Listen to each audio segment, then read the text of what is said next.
Hey guys, welcome back to my channel. ಒಂದು perfect neer dosa ಹೇಗೆ ಮಾಡೋದು ಅಂತ ಅಂದ್ಬಿಟ್ಟು ನಾನು ನಿಮ್ಮ ಜೊತೆ ಈ ವಿಡಿಯೋ ಶೇರ್ ಮಾಡ್ಕೊಂತೀನಿ. ಬನ್ನಿ ಲೆಟ್ಸ್ ಗೆಟ್ ಸ್ಟಾರ್ಟೆಡ್. ಫಸ್ಟ್ ಇಲ್ಲಿ ಅಕ್ಕಿ ತೊಳ್ಕೊಂಡು ಅಕ್ಕಿನ ಚೆನ್ನಾಗಿ ನೆನೆಸಿಡೋಣ. ಒಂದು 6 ಅವರ್ ನೆನೆಸಿಡಬೇಕು. Best over night. ಸೊ ನಾನು ಓವರ್ ನೈಟೇ ಸೋಕ್ ಮಾಡ್ತಾ ಇದ್ದೀನಿ. ಒಂದಿನ ಮುಂಚೆನೇ ವಾಶ್ ಮಾಡಿ ರಾತ್ರಿ ನಾನು ನೆನೆಸಿ ಇಡ್ತಾ ಇದ್ದೀನಿ. ಇನ್ನು ಬೆಳಗ್ಗೆ ಚೆನ್ನಾಗಿ ರುಬ್ಕೊಳ್ಳೋಣ. ಸೊ ಇಲ್ಲಿ ಓವರ್ ನೈಟ್ ಸೋಕ್ ಮಾಡಿರೋಂಥ ಅಕ್ಕಿ ಎಷ್ಟು ಚೆನ್ನಾಗಿ ನೆನೆಸಿದೆ. ಇವಾಗ ಇದನ್ನು ಮಿಕ್ಸಿ ಜಾರ್ಗೆ ಹಾಕ್ಕೊಂಡು ಚೆನ್ನಾಗಿ ರುಬ್ಕೊಳ್ಳೋಣ. ಇದು ಬಂದು ಫೈನ್ ಪೇಸ್ಟ್ ಆಗಬೇಕು. ಆ ರೀತಿ ಇದನ್ನ ರುಬ್ಕೊಳ್ಳೋಣ. ನೆನೆಸಿರೋಂಥ ನೀರೇ ಯೂಸ್ ಮಾಡ್ಕೊಳ್ಳೋಣ ರುಬ್ಬಕ್ಕೆ ಸಹ. ಫಸ್ಟಿಗೆ ಒಂಚೂರು ನೀರು ಹಾಕ್ಕೊಳ್ಳೋಣ, ಜಾಸ್ತಿ ನೀರು ಬೇಡ. ಇವಾಗ ಇದಾಗಿದೆ ನೋಡ್ಬೋದು ಎಷ್ಟು ಸಾಫ್ಟಾಗಿ ರುಬ್ಕೊಂಡಿದ್ದೀನಿ ಅಂತ ಅಂದ್ಬಿಟ್ಟು. ಎಷ್ಟು ಸಾಫ್ಟಾಗಿ ರುಬ್ಕೋಬೇಕು. ಇವಾಗ ಇದನ್ನು ಒಂದು ಬೌಲಿಗೆ ಟ್ರಾನ್ಸ್ಫರ್ ಮಾಡ್ಕೊಳ್ಳೋಣ. ಇವಾಗ ಜಾರ್ ತೊಳೆದು ನೀರನ್ನ ಮಾತ್ರ ಹಾಕ್ಕೊಳ್ತಾ ಇದ್ದೀನಿ ನಾನು. ಆ್ಯಂಡ್ ಇದಕ್ಕೆ ಒಂಚೂರು ಉಪ್ಪು ಕೂಡ ಸೇರಿಸ್ಕೊಳ್ಳೋಣ. ಇವಾಗ ಇದನ್ನ ಚೆನ್ನಾಗಿ ಮಿಕ್ಸ್ ಮಾಡ್ಕೋಬೇಕು. ಉಪ್ಪು ಚೆನ್ನಾಗಿ ಎಲ್ಲದಕ್ಕೂ ಮಿಕ್ಸ್ ಆಗೋ ಥರ ಮಿಕ್ಸ್ ಮಾಡ್ಕೊಳ್ಳಿ. ಇದು ಇನ್ನೊಂಚೂರು ನೀವು ನೋಡ್ಬೋದು, ನೋಡೋಕ್ಕೆ ತೆಳ್ಳು ಕಾಣಿಸ್ತೈತೆ, ಬಟ್ ಒಂಚೂರು ಸ್ಲೈಟಾಗಿ ಗಟ್ಟಿಯಾಗಿ ಐತೆ. ನೀರು ಥರ ಇರಬೇಕಿದು. That is why it is called neer dosa. ಇನ್ನೊಂಚೂರು ತೆಳುವಾಗಲಿ. ಇದಕ್ಕೆ ಯಾವುದೇ ರೀತಿಯಂಥ ಸೋಡಾ ಗಿಡ, ತೆಂಗಿನ ಹಾಲು ಬೇಕಂದ್ರೆ ಹಾಕ್ಕೊಳ್ಳಿ. ಬಟ್ ನಾನು ಇಲ್ಲಿ ತೆಂಗಿನಕಾಯಿ, ತೆಂಗಿನ ಹಾಲು, ಸಕ್ಕರೆ ಗಿಕ್ಕರೆ ಏನು ಸೇರಿಸ್ತಾ ಇಲ್ಲ.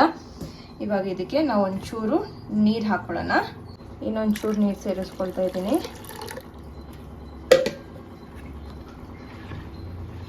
ಚೆನ್ನಾಗಿ ಮಿಕ್ಸ್ ಮಾಡ್ಕೊಳ್ಳಿ. ನಿಮ್ಗೆ ಗೊತ್ತಾಗುತ್ತೆ. ಸೌಟು ತಿರುಗಿಸ್ಬೇಕಾದ್ರೆ ನಿಮಗೆ ತೆಳ್ಳಗೆ ನೀರಲ್ಲಿ ತಿರುಗಿಸ್ತಿರೋ ಥರ ಇರಬೇಕು. ಎಷ್ಟು ತೆಳ್ಳಗಾಗಿ ಎಗ್ಗಿದೆ ಅಂತಂದ್ಬಿಟ್ಟು. ನಿಮಗೆ ಬೇಕಂದರೆ ನೀರು ಇನ್ನೂ ಹಾಕ್ಕೋಬೋದು. ಸುಮ್ಮನೆ ಸೌಟ್ ಮೇಲೆ ಈ ಥರ ಒಂದು ಲೇಯರ್ ಬರಬೇಕು ಅಷ್ಟೇ. ಅದ್ದಿ ಎತ್ತಿದ್ರೆ ಈ ಥರ ಒಂದು ಲೇಯರ್ ಇರಬೇಕು ಅಷ್ಟೇ. ಅಷ್ಟು ತೆಳ್ಳಗಿನ ರುಬ್ಕೊಳ್ಳಿ. That is it. ಇವಾಗ ಇದನ್ನ ಒಂದೊಂದೇ ದೋಸೆ ಹಾಕ್ಕೊಳ್ಳೋಣ. ಸೈಡಲ್ಲಿ ಒಂದು ಪ್ಯಾನ್ ಇಟ್ಕೊಳ್ಳಿ ದೋಸೆ ಮಾಡಲಿಕ್ಕೆ. ನೀವು ಹೆಂಚು ಬೇಕಾದ್ರೆ ತೊಗೋಬೋದು. ನಾನಿಲ್ಲಿ ಪ್ಯಾನಲ್ಲಿ ಮಾಡ್ತಾ ಇದ್ದೀನಿ. ಇದಕ್ಕೆ ಸುಮ್ಮನೆ ಆಯಿಲ್ ಬ್ರಷ್ ಮಾಡ್ಕೊಳ್ಳಿ. ಆಯಿಲ್ ಬ್ರಷ್ ಮಾಡಿಕೊಂಡು ಇದಕ್ಕೆ ದೋಸೆ ಹೊಯ್ಕೊಳ್ಳೋಣ.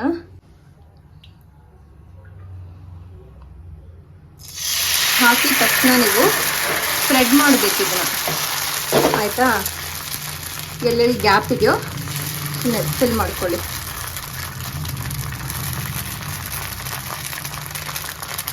ಇದಕ್ಕೆ ಯಾವುದೇ ರೀತಿಯಾದಂಥ ಎಣ್ಣೆ ಹಾಕಬೇಡಿ. ಲಿಡ್ ಕ್ಲೋಸ್ ಮಾಡಿಬಿಟ್ಟು ಒಂದು 2 ಮಿನಿಟ್ಸ್ ಕುಕ್ ಮಾಡಿ ಅಷ್ಟೇ. ಇದೊಂದು 2 ಮಿನಿಟ್ಸ್ ಆಗಿದೆ. 2 ಮಿನಿಟ್ಸ್ ಆಗಿದೆ. ನೋಡ್ಬೋದು ಎಷ್ಟು ಚೆನ್ನಾಗಿ ಬಿಟ್ಕೊಂಡು ಬರ್ತಿದೆ ಅಂತ ಅಂದ್ಬಿಟ್ಟು.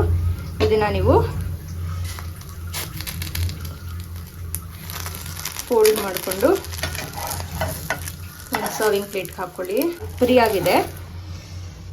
And also most importantly dosa ಒಂದ್ರ ಮೇಲೆ ಒಂದು ಹಾಕೊಳ್ಳೋಕೆ ಹೋಗಬೇಡಿ. ಒಂಚೂರು ಆರೋವರೆಗೂ ಇದೇ ರೀತಿ ಎಲ್ಲ ದೋಸೆನೂ ಮಾಡ್ಕೊಳ್ಳೋಣ.